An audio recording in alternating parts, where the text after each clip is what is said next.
ವಿದ್ಯಾರ್ಥಿಗಳೇ, second PUC Kannada subject ಒಬ್ಬ ವಿದ್ಯಾರ್ಥಿಯವರು 80ಕ್ಕೆ 80 ಅಂಕ ತಗೊಂಡು ಯಾವ ರೀತಿ ಬರೆದು ತಗೊಂಡಿದ್ದಾರೆ.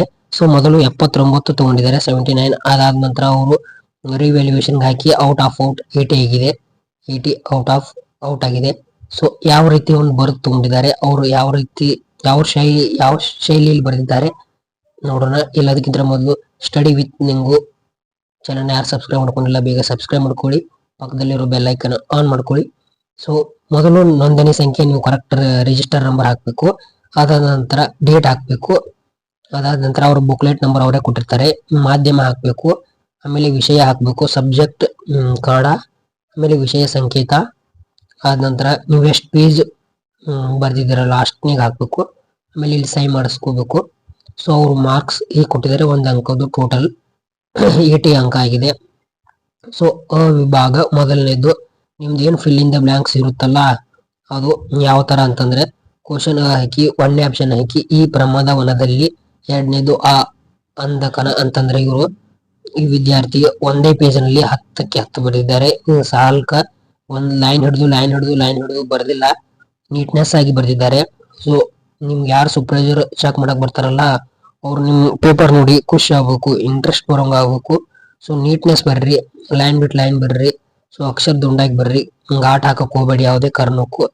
ಸೊ 1ರಿಂದ 10 ಅಂಕ ಇಲ್ಲೇ ಬಂದಿದೆ, ಎಷ್ಟು ನೀಟಾಗಿ ಬರ್ದಿದ್ದಾರೆ. ಇಷ್ಟೆಲ್ಲ ಲೈನ್ ಬಿಟ್ಟು ಸೆಕೆಂಡ್ ಒನ್ ಬಂದಿದ್ದಾರೆ.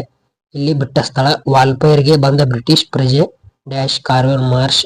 ಹಾಗೆ 12ನೇದು ಡ್ಯಾಶ್ ಕನ್ನಡದ ಮೂಲ ಕಲಿತು ಶ್ರೇಷ್ಠ ವಿಜ್ಞಾನಿಯಾದರು ಡಾಕ್ಟರ್ CN ರಾವ್ ಅವರು. ಕಲಾಂ ಅವರನ್ನು ಶಾಲೆಗೆ ಕಳಿಸುವಂತೆ ಪ್ರೇರೇಪಿಸಿದವರು ಡ್ಯಾಶ್. ಆಮೇಲೆ ಕನ್ನಡವು ಕಸ್ತೂರಿ ಇಲ್ಲವೇ ಎಂದವರು ಡ್ಯಾಶ್ ಮನೋರಮೆ. ಡ್ಯಾಶ್ ಎಂಬುದು ಲೇಖಕರ ಹೇಳಿದ ಹಳ್ಳಿಯ ಹೋಟೆಲ್ನ ಹೆಸರು ಚಂದ್ರಭವನ.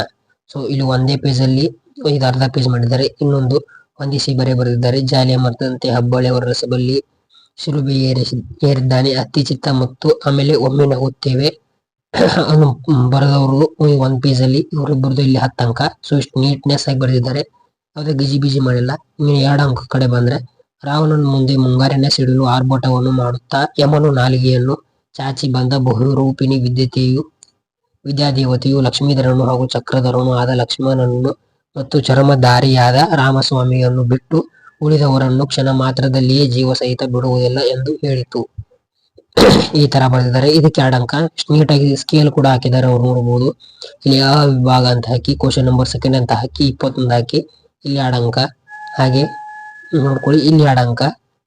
ಇಷ್ಟು ಲೈನ್ ಹಾಕಿ ಇಲ್ಲೊಂದು ಗೆರೆ ಇದ್ದಾರೆ ಕೂಡ ಸಿಸಿಲೆ. ಸೊ ಇಷ್ಟು ನೀಟಾಗಿ. ಆಮೇಲೆ 23. ಸೊ ಇದು ಒಂದೇ ಪೇಜ್ ಅಲ್ಲಿ 3 ಕ್ವಶನ್ ಬರ್ತಿದ್ದಾರೆ, 6 ಅಂಕ ಸಿಕ್ಕಿದೆ. ಹಾಗೆ ಇಲ್ಲಿ 25 ಅಂತ ಹಾಕಿದ್ದಾರೆ, ಇಲ್ಲಿ 2 ಅಂಕದ ಬರ್ದಿದ್ದಾರೆ. ಇಲ್ಲಿ ಲೈನ್ ಬಿಟ್ಟು ಹಾಕಿ, ಆಮೇಲೆ ಇಲ್ಲಿ ಲೈನ್ ಬಿಟ್ಟಿದ್ದಾರೆ. ಸೊ ಇಲ್ಲಿ 4 ಅಂಕ ಹಾಕಿದ್ದಾರೆ. ಆಮೇಲೆ ಇಲ್ಲಿ 2 ಅಂಕದ ಬರ್ದಿದ್ದಾರೆ. ಸೊ ಎಷ್ಟು ನೀಟಾಗಿ ಬರ್ದಿದ್ದಾರೆ ನೋಡ್ಕೊಳ್ಳಿ. ಇಲ್ಲಿ 6 ಅಂಕ ಹಾಕಿದ್ದಾರೆ. ಆಮೇಲೆ ಈ ವಿಭಾಗಕ್ಕೆ ಬಂದ್ರೆ ಸಂದರ್ಭ ಯಾವ ರೀತಿ ಬರ್ದಿದ್ದಾರೆ ನೋಡ್ಕೊಳ್ಳಿ. 4th ಒನ್ ಹಾಕಿ ಅಂತ ಹಾಕಿದರೆ 33 ಕ್ವಶನ್. ಯಮ ಸೂತ ಗೈರುವೆನು ದರೆ ಆಯ್ಕೆಯಲ್ಲಿ ಪ್ರಸ್ತುತ ವಾಕ್ಯವನ್ನು ರೂಪಕ ಸಾಮ್ರಾಜ್ಯದ ಚಕ್ರವರ್ತಿ ಕುಮಾರವ್ಯಾಸನು ಬರೆದ ಕರ್ನಾಟ ಭಾರತ ಕಥಾ ಮಂಜರಿ ಕಾವ್ಯ ಭಾಗದಿಂದ ಇನ್ನೂ ಹುಟ್ಟದೇ ಇರಲಿ ನಾರಿಯನ್ನೋರು ಎಂಬ ಪದ್ಯ ಭಾಗದಿಂದ ಆರಿಸಿಕೊಳ್ಳಲಾಗಿದೆ. ಸೊ ಇದು 4 ಲೈನ್ ಮಾಡಿದ್ದಾರೆ. ಆಮೇಲೆ ಸಂದರ್ಭ ಒಂದು 5 ಲೈನು, ಸ್ವಾರಸ್ಯ ಒಂದು 8 ಲೈನು. ಇದು 3 ಅಂಕ ಬಂದಿದೆ. ಸೊ ಒಂದೇ ಪೇಜ್ ಅಲ್ಲಿ ಒಂದು ಸಂದರ್ಭ ಬರೆದಿದ್ದಾರೆ, ಅದಕ್ಕೆ ಇಷ್ಟು ಪೇಜ್ ಆಗಿದೆ ಅಂತ ಹೇಳ್ಬೋದು. 35ನೇದು. ಸೊ ಹಾಗೆ ಆಯ್ಕೆ, ಸಂದರ್ಭ, ಸ್ವಾರಸ್ಯ. ಸೊ ಇದು ಒಂದೇ ಪೇಜು. ಆಮೇಲೆ ಇಲ್ಲೊಂದು ಒಂದೊಂದು ಪೇಜಲ್ಲಿ ಒಂದೊಂದು ಸ್ವಾರಸ್ಯ ಇದು ಸಂದರ್ಭ ಬರೆದಿದ್ದಾರೆ, ಇದು 3 ಅಂಕ. ಇಲ್ಲಿ ಆಯ್ಕೆ, ಸಂದರ್ಭ, ಸ್ವಾರಸ್ಯ. ಇದು ಯಾವ ತರ ಬರ್ದಿದ್ದಾರೆ ಅಂತ ನಿಮ್ಗೆ ತೋರಿಸೋದಕ್ಕೆ ಅಷ್ಟೇ. ಆಮೇಲೆ ನಮ್ಮ ಕಡೆ ಕೆಮ್ಮು ಕಾಲಿಂಗ್ ಬೆಲ್ ಇದ್ದ ಹಾಗೆ ಆಯ್ಕೆ, ಸಂದರ್ಭ, ಇದು ಸ್ವಾರಸ್ಯ. ಆಮೇಲೆ ಇಷ್ಟು ನೋಡ್ರಿ.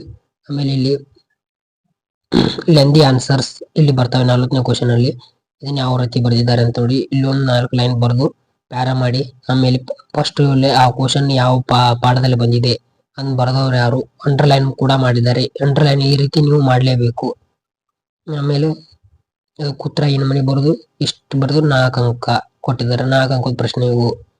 ಸೊ 4 ಅಂಕಕ್ಕೆ ಒಂದೊಂದು ಪೇಜೇ ಬರ್ತಿದ್ದಾರೆ ಅವರು 4 ಅಂಕ. ಆಮೇಲೆ ಇಲ್ಲಿ 4 ಅಂಕ.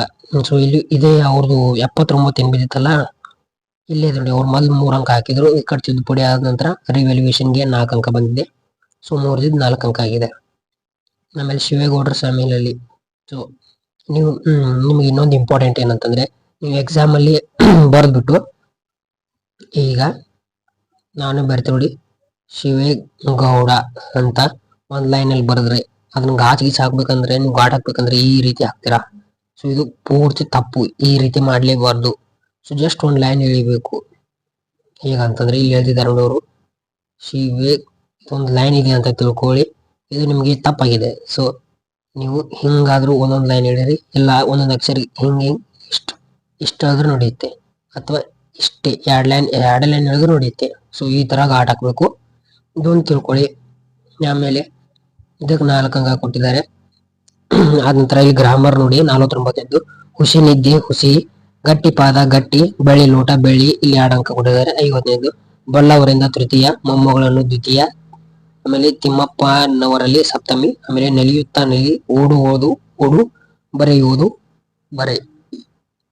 ಹಾಗೆ ವರ್ತಕ ಕಾಲಗಳು, ಓದೋನು ಭೂತಕಾಲ, ಕೇಳುತ್ತಾರೆ ವರ್ತಮಾನ ಕಾಲ, ಕುಣಿಯುವರು ಭವಿಷ್ಯತ್ ಕಾಲ.